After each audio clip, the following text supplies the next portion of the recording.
Indian iron ore industry strategies to combat the supply concerns and other constraints of growth. We have very important speakers, Mr. R.K. Sharma, Secretary General of Federation of Indian Mineral Industries, Mr. Pankaj Satija, Chief Regulatory Affairs, Tata Steel, and it would be moderated by Mr. P.K. Mukherjee, co-chairman of Minerals and Mining Committee, Bengal Chamber of Commerce and Industry, and former MD, Sesa Goa Limited. Over to Mr. P.K. Mukherjee, sir. Thank you, Arnab. At the outset, I must beg apology that I am not visible. So this is the problem with technology, and I am not that techy. Good afternoon to everybody in the Indian subcontinent, and to the different time zone people, good morning and good evening as is applicable. Today, as a part of Bengal Chambers e-conclave on mineral, mining and metal, we are in a session on Indian iron ore industry, strategies to combat the supply concerns and other constraints of growth. After 1.5 days of scheduled deliberations on coal and steel, this session is on iron ore, which is the raw material that is converted to iron or steel. For last 2 decades or so, iron ore is the most talked about commodity in India for some reason or other. We have 2 interesting personalities in our panel today. Mr. R.K. Sharma, the Secretary General of India's only trade body exclusively for minerals, that is FIMI or Federation of Indian Mineral Industries. Mr. Sharma is having more than 50 years of experience. He is highly regarded person not only in mineral and metal industry, but also in various ministries like Ministry of Mines, Coal, Commerce, Steel, Ministry of Environment, Forest, and Climate Change, Ministry of Industry, etc. He is looked forward always for his considered and frank views. Mr. Sharma does a lot of research, reading, and produced umpteen number of very valuable articles, presentations in both national and international forums. We have also with us Mr. Satija, who is a mining engineer from ISM, now IIT, Dhanbad, and postgraduate diploma holder in business management from Accelerate. He has 25 years of managerial experience in various fields. Right now, he is Chief Regulatory Affairs, Tata Steel. Mr. Satija has many awards under his belt. His work in sustainable mining in Tata Steel has got various recognitions. Just to make a little ground rule for today's session, we have total 45 minutes. So I would request my individual panelists to first speak on some flagged up issues which I'll make in course of time for 10 minutes or so, and then balance time we'll utilize in various deliberations, including questions and Q&A. The main architecture of regulatory landscape in mining in India has undergone changes with new MMRD Act 2015. In the context of Atmanirbhar Bharat or self-reliant India, how far this piece of legislation, or for that matter other regulatory measures, are supporting mining are not beyond doubts. I would request my two esteemed panelists to talk, as I said, for 10-12 minutes on the theme of today's session, including the flagged up issues.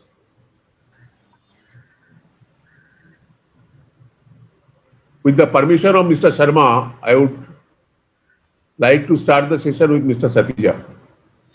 Okay. My first set of flagged up issues would be to Mr. Sathija. Number one, considering vast resources of iron ore available in India, that too without much exploration, what should be the strategy of captive miners like Tata Steel to conserve the resources, and whether for conservation there should be any regulatory role to stop selective high-grade ore mining, or in other words, to ensure scientific mining. Number two, the role of regulatory landscape in India and also that of various NGOs and activists' role, how far they are helpful for any new mining projects which needs to be in operation quickly if we have to really look for supporting 300 million ton of steel vision. Incidentally, this 300 million ton of steel vision we hear every 10 years. I remember when we had first 300 million ton of steel, that should have been in operation by this time already. And so another 10 years have passed, so we have front-ended it by another 10 years. And today we are hearing that another 20-30 years after that, there will be enough recyclable material to produce steel. So how far this role of this regulatory mechanism as well as the role of NGOs and activists are helpful for any new mining projects. Right, And sir. also the wish of achieving 300 million ton of, as I said. And number three, this number three would be for both of you, but let first Mr. Sathija deal with. There are concerns that due to steep price increase of iron ore, the steel makers are facing problems. While steel price rise primarily follows market, including international price movements, but the same is always attempted to be justified by increase in prices of raw material like iron ore and coking coal. We have heard today morning Mrs. Mondal of SAIL, and also little ago Mr. Anil Chaudhary, chairman of SAIL, telling that the international prices influence domestic price of steel. In this context, the steel makers having captive mines like SAIL, Tata Steel and few others, who are having captive mines of iron ore and coking coal to some extent, also reap the benefits of steel price rise at the cost of consumers. While it is said, particularly by the judiciary, that the resources belong to the citizens of the country ultimately.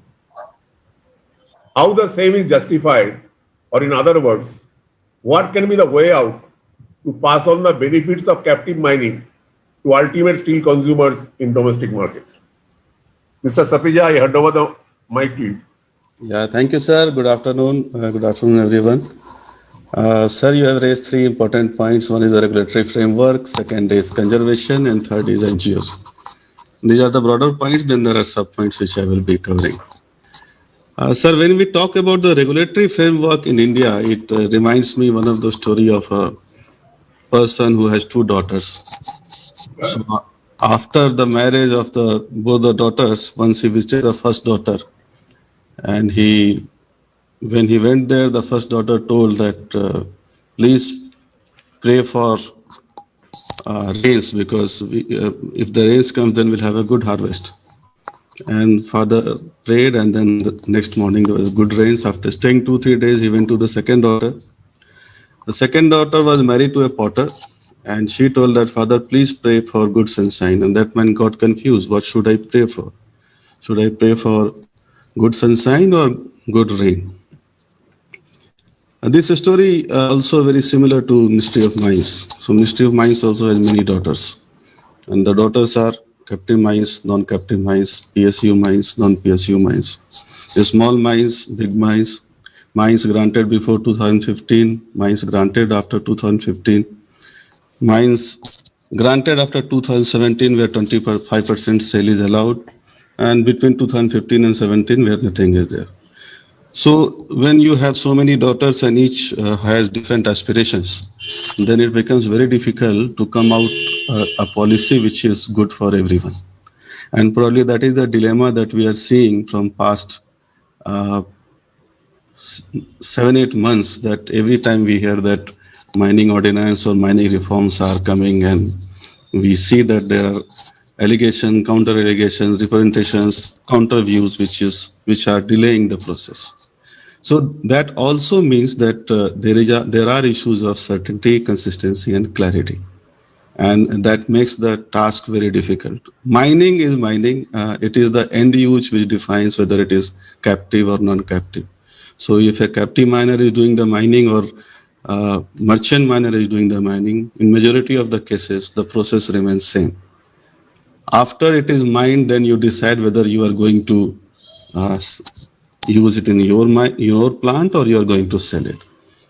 So there are good examples of sustainable and scientific mining, both in merchant mining and captive mining also.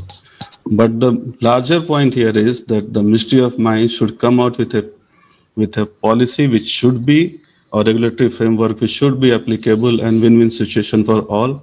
And the sooner they divide the distinction between these many fragments, it will be better for the country to have a unified policy. If you recall the previous policy decisions also, many times the decisions have not been taken because of proactive measures. All the laws had come because of certain wrong or certain allegations have come to the industry, and then the government or the judiciary has taken. If you see the mining plan also, mining is happening from 6,500 years. Gold mining started long back. But the mining plan came in 1988, and the reason was Doon Valley litigation. 2015 also, the law was changed, and primarily because of Shah Commission and Lokayukta. The point what I'm here making is it is for the industry and all of us and the policy makers to make out a proactive policy and not to wait for the judiciary and others to make policy for us which are not practical.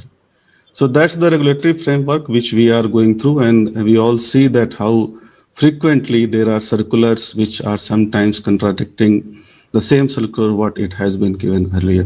So that creates suspicion, and investor confidence are also lost in mining. That is one.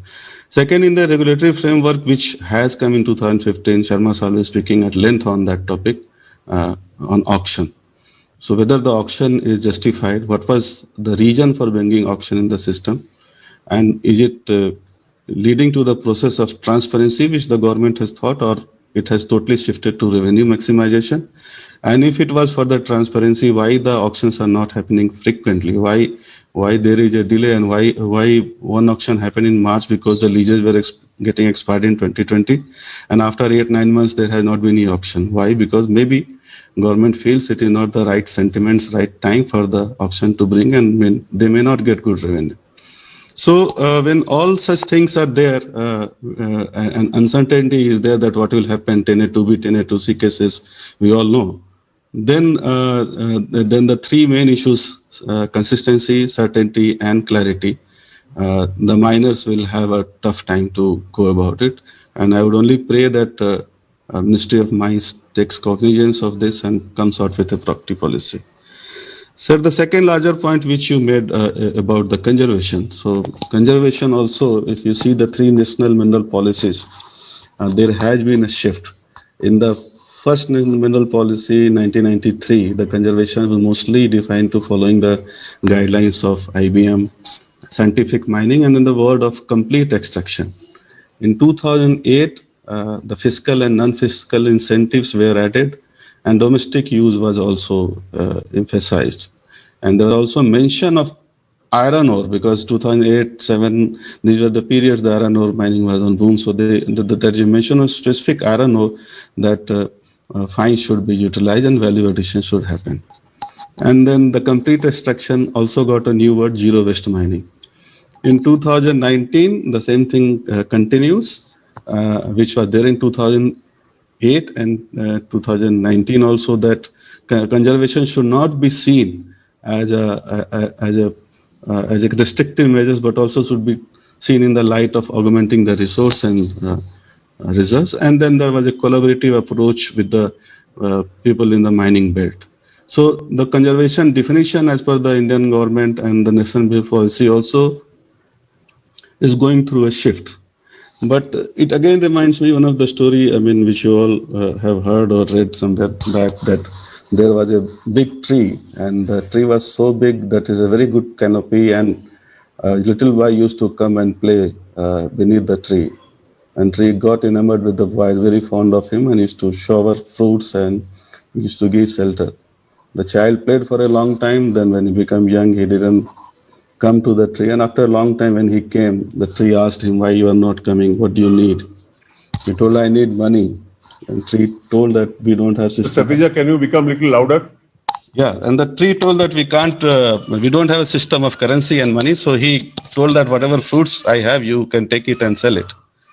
And again, the young man was happy. He sold fruits, make money, and then didn't turn up for a long time. And when he came, he was old. And then again, he asked tree that what you can give it to me. And the tree told that I can have nothing to give. You can take my branches and stem, and you can make a house. And the journey continues. So if you see the mining industry also in the conservation and how we react and act with whenever there is a mineral discovery, there are a lot of positive and the tree-like attitude when everyone is very happy. Government is happy that the revenue will come. The stakeholders are happy that they will get employment, and the man comes and makes the discovery. Then again, this Louder, please. And again, this auction and this policy comes. And then the mining extractions happens, and afterwards, again, because the cyclicity of the issue, the abundant mines are there, and some cyclicity in the commodity prices improves, then he again starts the mining, which we have seen in Musabani and copper. So the larger point what I'm making here, sir, the conservation is not limited to the preservation of ore, but it should be for augmenting the resources and complete extraction. Now, for that to happen, the policy needs to be such that the mineral should, or the leases should be given till the complete extraction or exhaustion of the reserves. Now, when what we have seen in 2020 that many technological advancement or R&D or the development or the exploration could not happen because the leases were not very sure that after 2020 the lease is with them or not. Similarly, these things will arise when the leases are going to expire in 2030. So the policy need to be changed that it should be there till the complete exhaustion of the minerals, and the mining company should also work towards zero waste mining. Since the value addition part has been added in National Mineral Policy 2008 and 2019, there are concepts of recycling, and what I feel that whatever we should go towards complete extraction of the ore. We have seen in mica that mica got a synthetic mica and the mica mining was stopped. We are seeing the penetration of RE in coal mining, and now the auction are happening at rupees 2 per unit. So we don't know what will be the fate of thermal coal. It is because of the political economy of the country that railway get 44% revenue from the coal, and there are areas where other than coal mining nothing happening. So maybe the political economy will keep the coal mining high. And the freight ratio in India is 0.29 compared to other destinations. So that is that all passenger fares are being subsidized at the cost of coal. Similarly, in the case of iron, we don't know what will happen after 10-15 years when there will be a good generation or availability of a scrap. Probably the iron ore mine will not be as lucrative or as good as it is looking today. And we all know that there are hydrogen economic concepts coming in, and 2040, 2050, many countries are making a target of net zero. And that time maybe hydrogen will make inroads what solar was there 10-15 years back. So my idea of conservation is to augment the resources, but at the same time go full throttle for production of minerals, because you never know what will happen in future. Some alternate material will come, and whatever you have, you will not be able to utilize. Now, the third part of, sir, your point about the NGOs. In my opinion, NGOs are also important stakeholder. As there are good or bad NGOs, so are there good or bad miners. There are good scientific and unscientific mining. If we look at the different stakeholders, we have a different mechanism of dealing with them.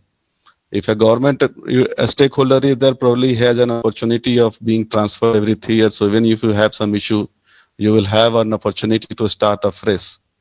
Internal stakeholder employees can be taken care. We know the mechanism. Customers, you have plenty or many, so you can work on other customer to make the money. But NGOs are an issue where you need to build trust from the very beginning, and once trust is not there, whatever you present, it has its own share of suspicion.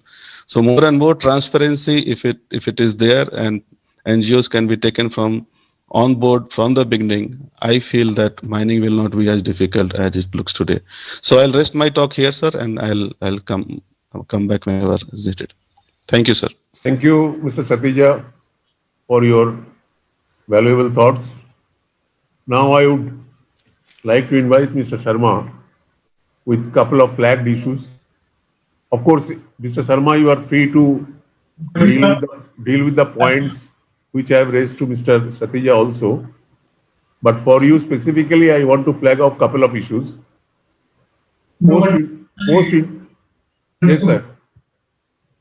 I got a full-fledged paper ready for presentation.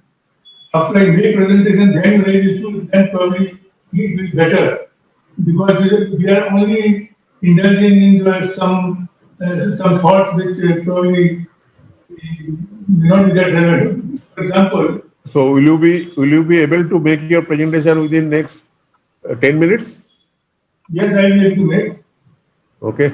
Just to add what you told to Mr. Please go ahead. You see, even from the we had one thing that 5% of the trust is nothing but Fe2O3. You will never fall short of iron ore, but let me present my paper first. I'm starting. The apprehension about the iron ore availability, Indian steel industry had its genesis when iron ore export started picking up following the demand from China, where the steel industry started growing phenomenally from 2000 onwards. Indian steel industry felt that they would also grow as fast. Although Indian steel industry could not even remotely match China, but its bogey of supply constraint continues unabated. The following table will bring it out. The last column, which has got the source of the steel industry, last year we produced 242 million tons, and the iron ore demand was only 180 million tons. So we had a surplus of 2 million tons. Out of that, 37 million tons were exported. Out of that also, major portion was illegal exports of pellets from this country. Then actually, Indian, this head for iron ore, the main concern was the lack of demand from the steel industry. It has to be emphasized that the last more than 3 decades, no new iron ore mine has been opened. In fact, the extant mines at the latent capacity to feed the domestic steel industry as well as to take advantage of the world demand for iron ore from China. It is not that it is just not that the iron ore industry is failed, rather it is the steel industry which faulted to deliver and continue to do so. Since there is abundance of iron ore and price is cheaper than the world average, the steel industry is very choosy in the selection of best grades of iron ore. According to World Steel Association, the average consumption of iron ore per ton of hot metal is 1.37. On the other hand, Indian steel industry consumes on an average 1.65 tons of iron ore per ton of hot metal and calculates its requirement on that basis. Further, the average grade of iron ore consumed by the steel industry is plus 62% Fe, where the world average is 60%. This is despite the fact that Indian steel industry price that Indian steel plants are as modern as any plant in the world. This has led to a stockpile of 162 million tons of demand. Not only this, while working out the price of steel, the Indian steel industry takes international price as base, whereas it gets the high-grade iron ore at comparatively lower prices, either from domestic sources or from captive mines, from where it is only transfer price.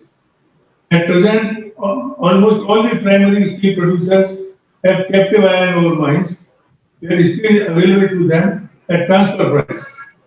Some of the primary steel producers who are in the forefront of banning exports of iron ore are themselves exporting and selling iron ore in the open market.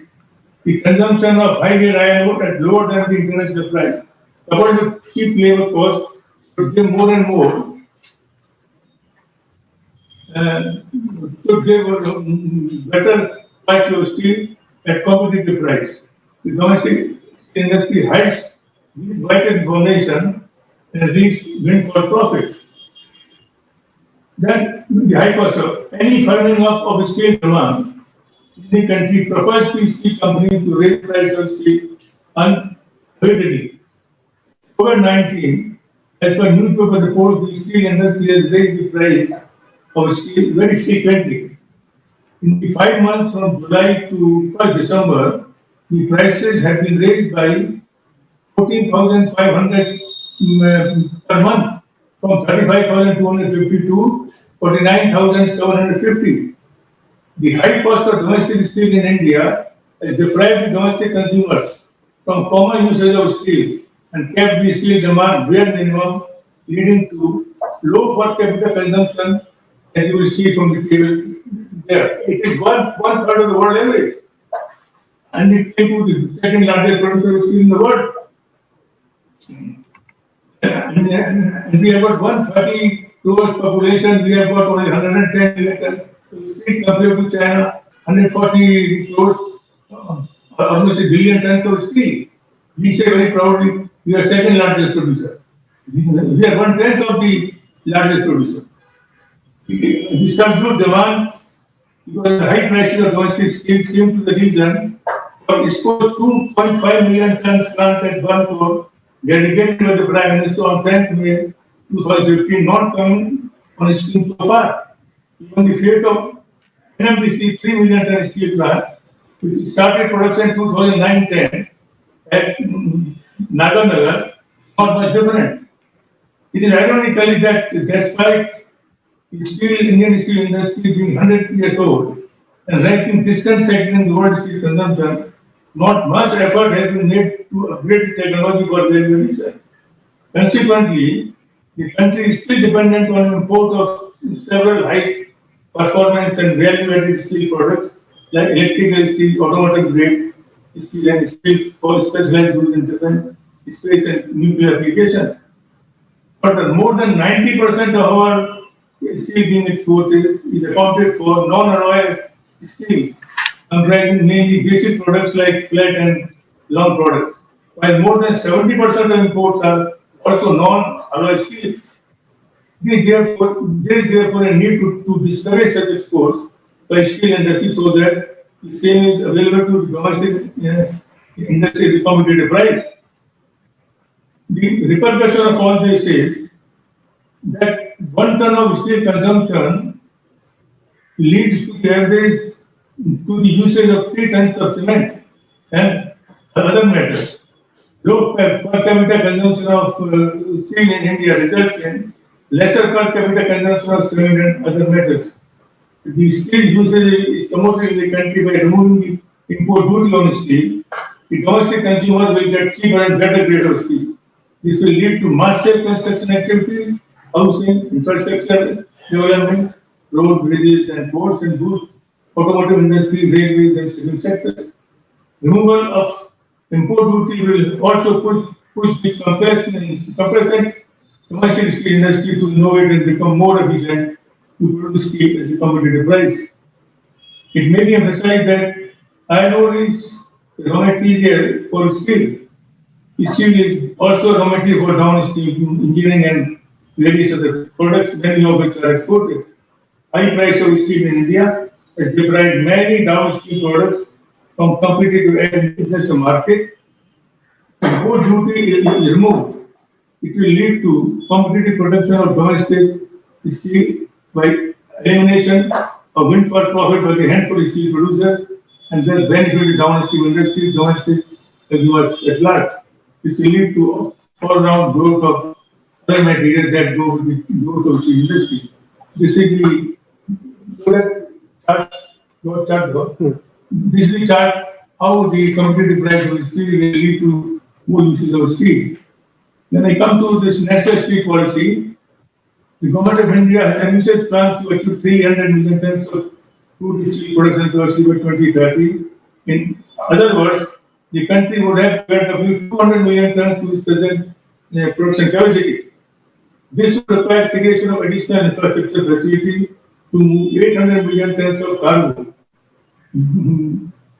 Looking to the present high cost of steel, it is worthwhile to ponder whether the country would be able to generate additional demand to achieve the production capacity of 300 million tons of crude steel by 2031. Then I come to constraint to growth. Ensuring low cost of production is crucial for any business or sector, including mining, as it has to remain profitable as well as competitive. This competitiveness also assists in country's growth through cheaper raw material supply to domestic industry and export of services at competitive rates to enhance the balance of trade. Owing to high taxation, logistics and fuel costs, the Indian mineral sector has been facing high production costs. After the advent of auction, the production cost in the country has risen steeply from the auction mines. As more and more mines are granted through auction, the entire mineral industry is being subjected to high production costs. It may reach a point where mines are no longer economic to operate, and we may have no option but to shut them down, leaving India's mineral wealth untapped. The auction affects all downstream industries and employment opportunity in the economy, while fueling the already high domestic production costs, additional burden on production costs. Mr. Sharma, sorry to interrupt you at this time. For the sake of time constraints, I'm just going to present that thought. This is the graph you will see. This is the graph of the mines in Odisha. We have worked out the graph, how much the price will go up. The cost, the IBM cost, IBM price we have taken at 1215 in March 2020. Now we have worked out the average lowest option and the highest and the average. Now the lowest option from 1217 goes to by 80% to 21 91. If you average auction cost, the price goes up by 177%, 3366. If you take the highest bid in Odisha, the price goes up by 263%, 4421 rupees. This is the cost which will go after the auction in Odisha. Karnataka also we have worked out. Karnataka also we have taken the IBM price. From 1537, it goes same lowest and average and the highest. From 1527, the price goes at the lowest grade to 2621, 9%. Average cost 4,174, 102%. The highest grade 5,618, 306%. This is the cost of iron ore mining will go. The main question is whether the steel industry will be competitive at such a high cost of raw material, despite the fact that most of the reserves offered in recent auctions of iron ore mines were grabbed by the captive users. If there is any constraint of future steel industry and supply concern, the blame will go of the steel industry. That's all. Thank you. Now, Thank you. Thank you, Mr. Sharma. I have one question for you, which you may like to enlighten us with your views. The question is, how far we have fast-paced exploration, that too after levying exploration cess. Yesterday, we have heard Secretary Mines that GSI is quite aggressively doing the exploration post this MMRD Act introduction. Your views, please. Let me tell you one thing. Let it not be taken as a reflex. Exploration in the present regime, I don't think there will be any exploration at all. Because you can get the non-exclusive exploration permit. But suppose in between, if the state government finds a resource which they have to sell, the whole exploration license is cancelled, and no private sector will come. One thing. Second, they have recognized only the state government undertakings, state undertakings and the state DMDs as the exploration agency. They have got no infrastructure. Third point I want to tell you is that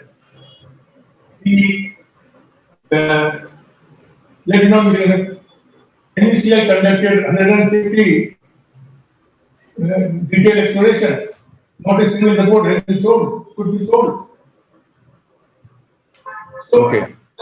exploration that goes in the world is by the private exploration agencies, and we have been hearing on this subject for a long time, that no resource-rich country in the world is spend taxpayers' money on exploration.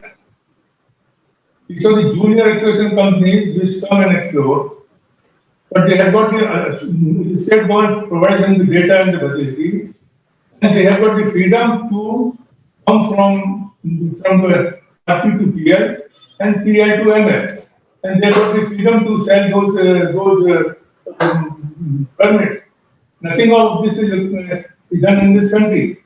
They are given exploration to private as a grant area. Favor. Okay. Not exploration in this country. Thank you, sir. I only want to add to what was under that raw material availability in the country is not the primary consideration to set away steel industry or aluminum industry. It is domestic demand, not the raw material availability. So kindly bear this thing in mind.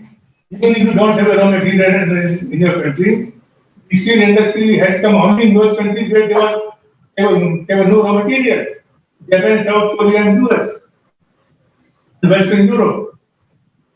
Just Kirona mine of Sweden provided the iron ore to the whole of Europe to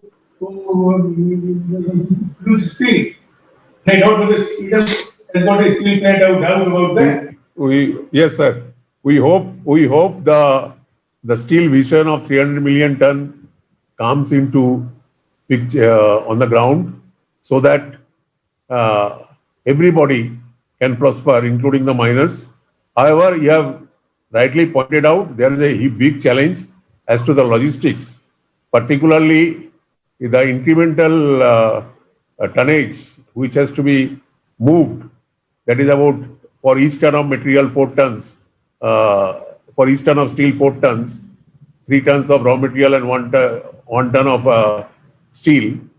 So that 800, incremental 800 tons of material, 800 million tons of material. So that is a big challenge. So we need to see what are the efforts going in that direction. Pankaj, I have got only one point, or rather my views. You see this, so for the scientific mining or transparency in the usage of the iron ore is concerned. Now, all iron ore is not the same iron ore. You are all aware, and everybody, all participants are also aware here, that there are various grades. Now, considering the the leases are not in perpetual, considering there is a definite finite life of the leases, and considering some of the captive miners are having huge resources in their under their belt. Now, the cost imperative would always be there for making the quick bottom line by making the high grade mining and keeping the low grades aside for future use, if any. Now, should there be some policy decision as to disclosing the various resources based on their in-house exploration or outside outsourced exploration, that on an annual basis there should be a disclosure of the reserves and resources by various miners who are having the leases, that how much various grades of ores they have explored and what is the usage of that each year, so that there is a transparency available in the public domain, and people can also know that how the scientific mining or scientific usage of each and every tonnage is being done. Yeah, Pankaj, sir. 2 points I will add it here, sir. One, Sharma Sahab has also raised, and you also pointed it out, sir. Any business we all are aware that is based on certain assumptions. So the steel companies which started operations in India, they had assumptions that they will be close to the raw material. But incidentally, that's why is the reason that most of the steel plants are in the eastern region.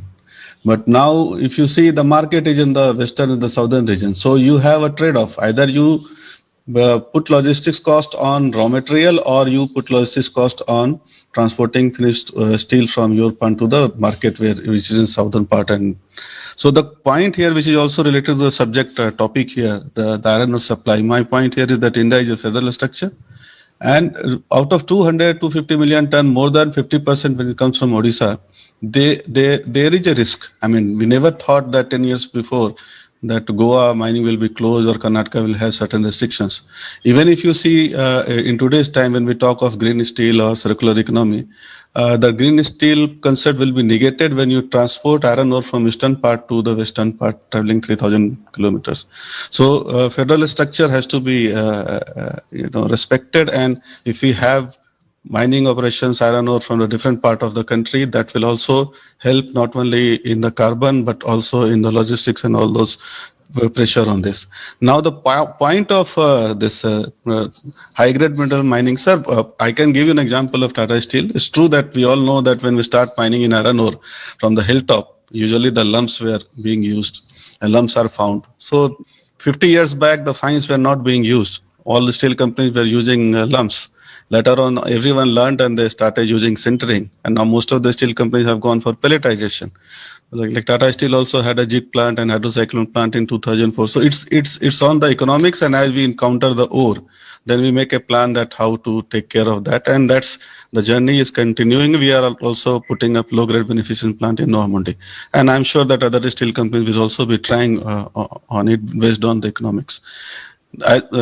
And the pricing part which has been discussed, I don't want to go into that because the topic is supply. But my larger point here is that iron ore supply or iron ore operations, whichever are being worked out, can be given impetus. The new iron ore mine should come into place, and your point of reserve and resource, it is being shown in the annual return also, and in the mining plan scheme and everything that is being disclosed.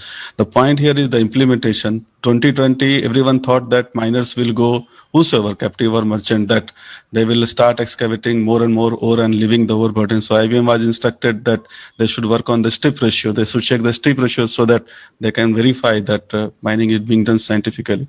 So implementation is an issue, and it's more on the miners' part. The responsible mining, what SMI is also propagating, the sustainable mining initiative, that each company should take ownership that whatever they are doing, they are best of the industry, the best of the country. And I'm sure that the total beneficent concept and zero waste mining, which is being talked about, that will be implemented by the mining companies. Thank you, sir. Thank you, Pankaj, for your insightful thoughts. We are at the end of the session, so we could finish our session in time. Thank you, Mr. Sharma, for your valuable sparing your valuable time. And as usual, you are very vocal, being a local person, of course. And Mr. Pankaj, thank you very much also. So Arnab, and also I hope Mr. Sharma, you will be able to share your presentation. And in case you can share, then the Bengal Chamber Secretariat will take the initiative to circulate it to our participants. Thank you very much. I hand over the mic to Arnab. Thank you, sir. Thank you, sir. Thank you, sir. Thank you, Mr. Sharma. Thank you, Mr. Satija, for this wonderful deliberation. And with this, we'll be ending this session, and we'll have a quick break, and we'll be coming back exactly at 4:10 with business session 3, which is raw materials for steel, role of metallurgical coal, and scrap metal. We have very eminent speakers. Dr. Nick Senapati, President, Australia-India Business Council, has joined. Mr. A.N.C. Jha, Managing Partner, Prolific Coal Consortium, and former Chairman and Managing Director of Coal India Limited, has joined with us. Mr. Kaushal K. Sinha, Senior VP and Business Unit Head, Metals and Mining, M.N. Dastur and Co. will be joining with us. So stay tuned. Please join back at 4:10.